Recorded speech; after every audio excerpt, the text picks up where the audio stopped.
నేను శ్రీరామనవమి రోజు ఈ చీర కట్టుకున్నాను. మీ అందరికీ గుర్తుండే ఉంటుంది.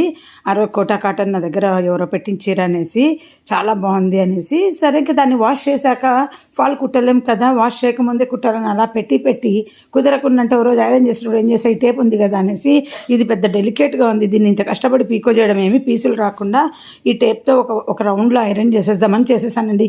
చాలా బాగుంది. కొంచెం ఏమంటే ఒకరు పట్టుకోవాలండి, నేనే పట్టుకొని నేనే ఐరన్ చేశాను. ఇంకా వీడియో షూట్ కూడా మా వారితో చేయించాను. అన్నీ చూసుకోవడం కష్టం కదా, ఎవరైనా ఇలా ఒకరు సపోర్ట్ చేస్తే ఒకరు ఐరన్ 1 minute చేసేసేయచ్చండి. ఈ టేపు ఎమర్జెన్సీకి చూడండి ఎంత పనికి వస్తుంది. తర్వాత కావాలంటే మీరు పీకో కుట్టుకోవచ్చు, లేదా అలాగే కంటిన్యూ చేసుకోవచ్చు. డైలీ వేర్ చీరలు కానీ ఏవైనా.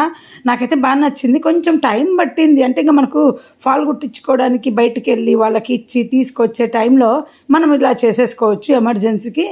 ఇంకా ఏంటంటే ఒక సైడ్ అంటుకోకపోయినా పర్వాలేదండి, ఒక సైడ్ అంటుకుంటే చాలు. నేను నెక్స్ట్ క్లిప్లో పూర్తయినది చూపిస్తాను.